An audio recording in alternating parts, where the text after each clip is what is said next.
And Billy, good morning. How are you, buddy? Uh-oh. You got Billy? Bill? William? Yep, you got me. I got you. We're just talking about so they just picked up a commitment, and we want to get to the commitment that they picked up over the weekend. But there is an announcement set for tomorrow with Tradeas Green, and Green is one of these. He's one of these special athletes, man, that can he can play both. He can legitimately play college basketball and college football. It's a tough ask, but he can do it. What do you expect from him tomorrow, and what type of athlete is he? Yeah, Tradeas Green is one of those fun prospects to evaluate because he gets it done in multiple sports. He's got that high-end potential that you love to see when it comes to prospects. You mentioned him being able to do it in both basketball and football. He's going to have that opportunity, and I think it'll be at LSU. Alabama, Tennessee, Texas A&M, and Miami are the finalists. He's the consensus top 3 player in Louisiana, no matter what recruiting service you follow in that regard. So a really highly thought of prospect. I think the big thing with Tradeas Green is it all just needs to kind of come together. He has the production from his junior season that you love to see. You also see some times where, okay, you want to see a little bit more out of him as far as consistency goes. But when it all comes together, he's got that real opportunity to be a day 1, day 2 type of NFL draft pick. I know he'll get the opportunity to play basketball at LSU. Matt McMahon and his staff have done a really nice job recruiting him as well. And he's been on campus a ton. And I think he's really shown genuine interest in the program. This isn't a guy they had to, necessarily convince to stay home in this, big pitch and things like that. He's just quietly gone about his business and showed up at LSU all the time. He's got a good relationship with a bunch of the coaches and support staff on Brian Kelly's staff. And I think tomorrow around 2:00, you'll see him pick LSU. Bill, more on the tight ends that LSU has now been able to collect into the boat and put onto the roster. They've had really good tight ends through this program over the years, and there's been some really good ones in the history of the program. I don't know if they've ever had a collection like they will have on the roster next season when you talk about guys like Pimpton and Markway and Mason Taylor, and then you add Green and Tavion Galloway to the mix. What has been the emphasis of recruiting that position, and what do you expect from the production there when they have all of these guys on campus?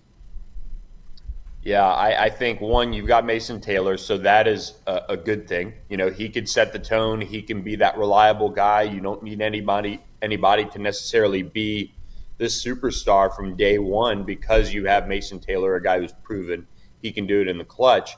But the intriguing thing about this tight end room is all the different bodies that they're collecting.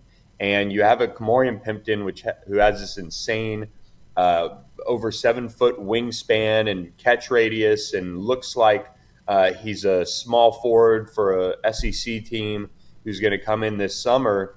And he's played wide receiver. He's going to need to develop as a blocker. You have Mac Markway on the roster now, who's kind of that physical blocking presence. Jackson McGohan, who showed over the last 2 years in high school, he could do a little bit of everything. And so he's kind of versatile in that sense, a little bit more like a Mason Taylor. And now you have Tavion Galloway committed, who's kind of I think a guy who can be a developmental player. He'll be a good 4-year guy, 4 or 5-year guy. And then if you get Tradeas Green, that's your next in line. If you look at the guys who have that kind of superstar potential that they have at this position, you have a Mason Taylor who's a household name, a very, very good player. You have Kamorian Pimpton, who could end up being a star. Jackson McGohan has showed some of those traits. And then you have Tradeas Green. And I would say that LSU isn't going to stop recruiting Caleb Odom, the 4-star tight end who's a top 50 prospect in the country out of Georgia. He's going to be a tough pull, but he's been on campus. He was just on campus for the spring game. He was at the Alabama game. And LSU is not going to give up there either. And he might be the most polished and highest of potential out of all those guys. So they're recruiting the tight end position very well, and it's a position that the future looks bright at LSU. The last to commit, Deshaun McBride, over the weekend, Denham Springs product, a very physically imposing safety. I think once people saw a Denham Springs player get an LSU offer, many believed it would have been tough to get him out of Livingston Parish. He pledges to LSU over the weekend. What type of player do they pick up? He's one of my favorite prospects in Louisiana this cycle. I think he should be a little bit higher on the rankings than he is right now. And he's an on 300 prospect. He's inside 24/7's top 247. So, two of the services are really, really high on Deshaun McBride. He's 6'3", 200. He's got that chance, I think, to grow into maybe a linebacker, play like a will linebacker. But also he has that kind of Grant Delpit-ness to him where he can play in the box. He can come off the edge. He's comfortable in coverage. He plays it a ton in 7-on-7. I think he's somebody that is a really smart pickup for LSU. They didn't wait around until camp to evaluate him more or see him in spring ball. They went on their gut. They got, his 100-meter time was encouraging. He set the school record for a single season in interceptions. All the production's there. They didn't want this one to slip through the cracks like a Jordan Matthews did last cycle. So they went ahead and offered, got him on campus, and that was one he was waiting on. And sure enough, he made the move and committed. So I'm really, really high on Deshaun McBride and what he's going to bring to LSU. And I think this is shaping up to be a really nice safety class for Kerry Cooks. How many do you think they want to sign here? So they have Maurice Williams already committed as well. I think the interesting thing about this safety position is, once again, LSU's recruiting guys that could be versatile. And they also have guys on their roster now that could be versatile. Javian Toviano, for example, could play a little safety and has already. But I think they want to get 3 to 4. They have Maurice Williams committed. They have Deshaun McBride committed now. Joel Rogers is right there in state, and they'd love to get him, obviously. He's kind of that true free safety, I think, in terms of, his speed and just prototypical size.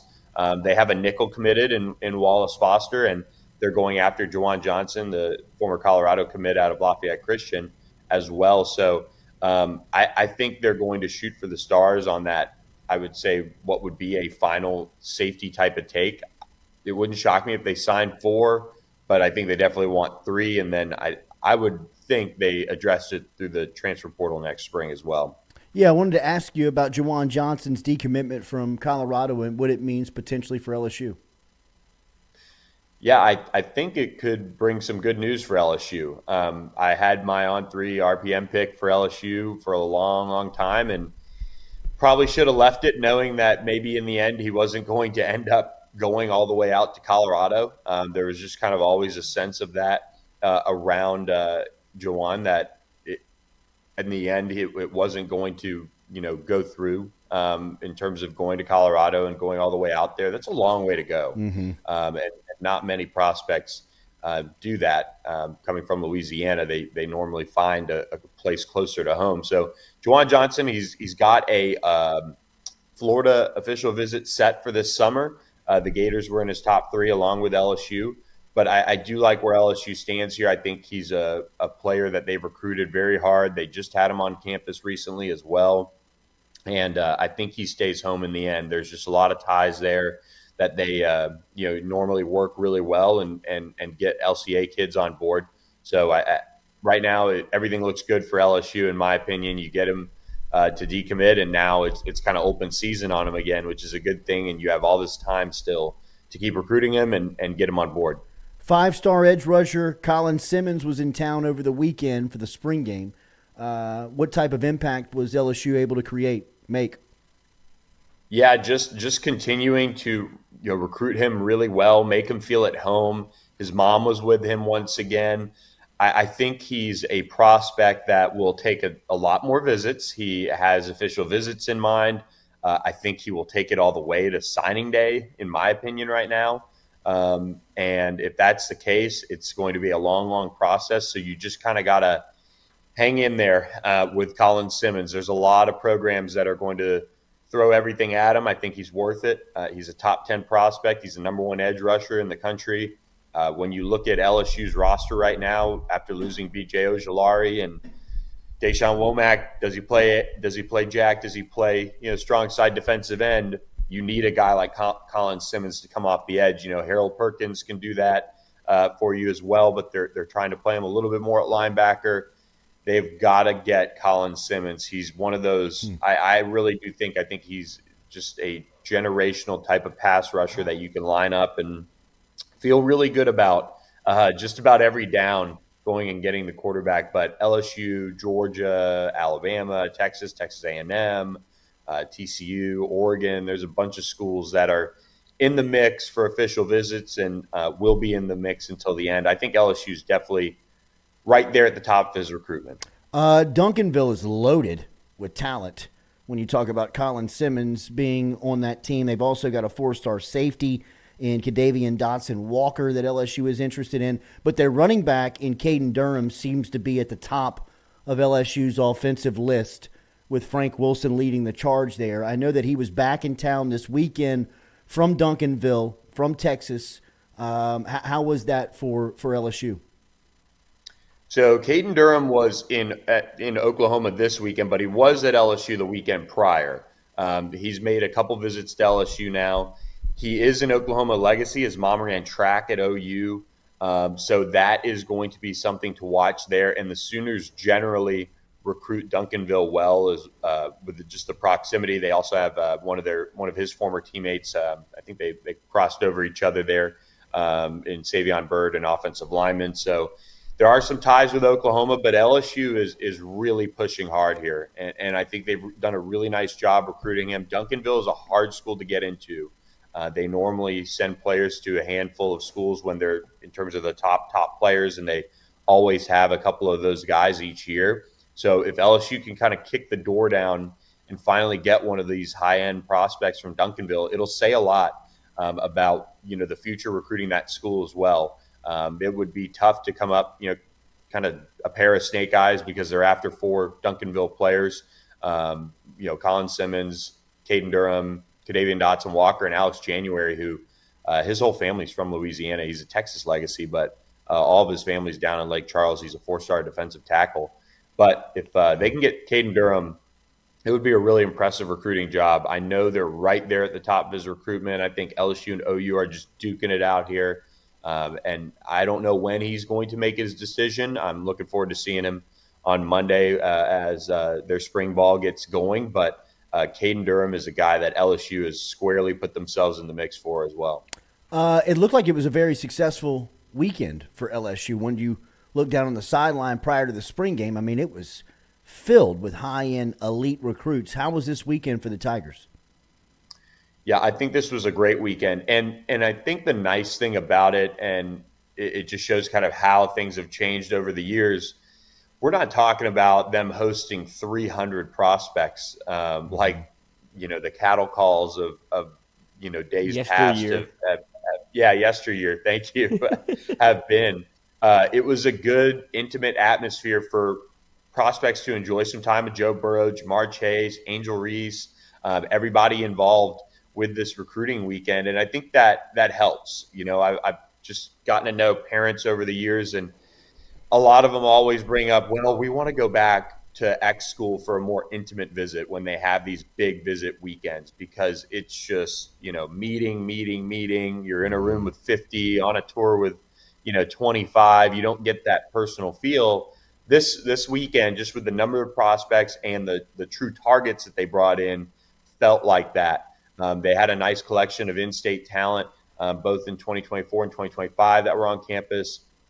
They had a few big-time prospects on the defensive side of the ball, I really felt like as well. We talked about Colin Simmons, but they had Selman Bridges, a top 100 cornerback in town. They had Kai Bates, another 4-star, who's going to set an official visit with LSU here soon. They had Caleb Moore, a 4-star defensive lineman on campus. They had a good group of commits back in town. I just thought it was a really, really well-done weekend for LSU, and, we'll see. I would imagine they get more than just Deshaun McBride out of this weekend. Wow. One of our listeners, Adrian Bailey, writes in, at Jordy, Caden ran a 10.33 in the 100 meter at the district track meet over the weekend and came in third. That's 3 state records. That's unbelievable. All right, Bill. Yeah, So, what's that? Yeah, it's unbelievable. He's got wheels. Bill, real quick before I get you out of here, what do you think's going on at Colorado? I don't know. It's a really tough sign and a tough look when you have a commit that comes back to campus and immediately decommits. And I had heard even called a couple of the staffs that have been recruiting him and decommitted and let him know it was happening while he was there. So that's not ideal. I do think he's Deion Sanders is naturally kind of running off a bunch of players. They brought in a ton, but in terms of recruiting, I heard it was a little disorganized. I heard it was, just different. And some players will probably vibe with it, and some players not so much. Xavier Atkins, an LSU linebacker commit, was actually there, and he had some good things to say. He's very complimentary of every visit he takes, honestly. But, he was there, and there were a few other players that were on campus. A newly offered defensive lineman that LSU is going after now, DeAndre Robinson out of Florida, was there. And he I don't know how much he enjoyed it, but it was just kind of a mixed bag of a weekend there for Colorado. But the culture is quite a change from what it's been, and obviously they were losing, so you got to try something new. But it's going to be interesting, that's for sure. One from a listener, Chili asked, Billy, what about Drelon Miller? Yeah, Drelon Miller was another big one that was in town, a top 100 prospect. A guy that I think LSU is battling A&M for. He dropped the top 9. I think the main thing, though, is LSU and A&M are really battling it out for Drelon Miller. He's out of Silsbee, Texas, right down the road, kind of in a sense from LSU, also right down the road from College Station in a way. So LSU's offered him in basketball. They've recruited him for a long time. They've made him a big priority. I think he's giving really good vibes to both coaching staffs. And this is one of those classic SEC battles, recruiting battles between LSU and Texas A&M. And this one's going to be interesting. I'm really intrigued to see if LSU can pull this one off, because I know A&M is feeling good too. And when both staffs are feeling good, somebody's not getting the full story. So he's a really good prospect. And one LSU is, in terms of effort and kind of what they're throwing out there, I think he's one of those guys they're recruiting as hard as anybody on the offensive side of the ball. Anybody in the transfer portal you expect to pop on either side, going in for LSU or coming out that LSU could nab? Yeah, I'm not so sure about going in. There'll probably be somebody that's a backup that ultimately decides, I can try to, play somewhere else and has some film from the spring, recent film that they can kind of go in and use. But, it's been a few days now, and we're coming up on the top of that, the end of that portal window. So it's going to be close if anybody does enter. But then, for LSU targeting players, they're evaluating a bunch of safeties out there. And I've actually seen a good mix of safeties kind of go into the portal. So I'm intrigued to see if they can go after one and kind of address with somebody who's started elsewhere that can come in and compete and provide some depth. That position is, kind of thin when there's injuries involved, and it's just kind of in a precarious spot. So I think they'll try to address that position. They have Mason Lunsford coming in from Maryland on the offensive line. So maybe they find the right guy on the offensive line that could come in and compete, but they already kind of have him coming in from a depth perspective. So I think for the most part, they're fairly set. They'll probably take a best available approach and see what kind of comes up. But I would say this window hasn't been as wild as I would have thought, in the sense, I thought spring ball would have been a really good opportunity for a lot of guys to get film and then roll into the portal from the spring. But from my perspective, it hasn't been like too wild. Bear Alexander, Jordan Hudson have been the big ones, I think, that have really entered. Last one. Any name and expectation on a date for a defensive line coach, LSU? I think we're looking at the first or second week of May. I don't have a name. That much I can tell you. I've got to give them credit over there. They're pretty tight-lipped on who knows what. They found the leaks for sure a couple of years. They have. Yeah. They got what was that commercial where they slapped the black rubber on there? Right. The whole boat is floating. But I would say first or second week of May. They're going through exit meetings these first few days. It's what is it, Tuesday now? They'll wrap those up by Thursday, and then I think Brian Kelly will kind of circle and really get the list of guys who are truly interested. And talking with a couple of industry sources, some agents out there, they expect this hire to be an outside hire, a guy that is relatively well known, has skins on the wall. What that looks like, I don't know in terms of who, but I've been told the interest is substantial. The salary, the recruiting base, the guys you get to work with. This is a job that can springboard you onto bigger and better things in a sense as a coach. If you can come into LSU and develop the guys the right way, it can say a lot about you, and then you take that and you continue on your career on a high arc. So from what I've gathered, the interest is substantial, and they expect, at least on the kind of agent side of things, they expect it to be a really good hire. Flex Seal. Flex Seal. That's what it was. Yeah, Billy Mays, rest in peace. R.I.P. Speaking of R.I.P., sorry about your Lightning, brother. Oh man, well, 4-1, the hardest league in sports. At least we're playing the Maple Leafs, because until they get that fourth win, we're certainly not dead yet. Not quite dead yet. Have a great day, Bill. Great to see you.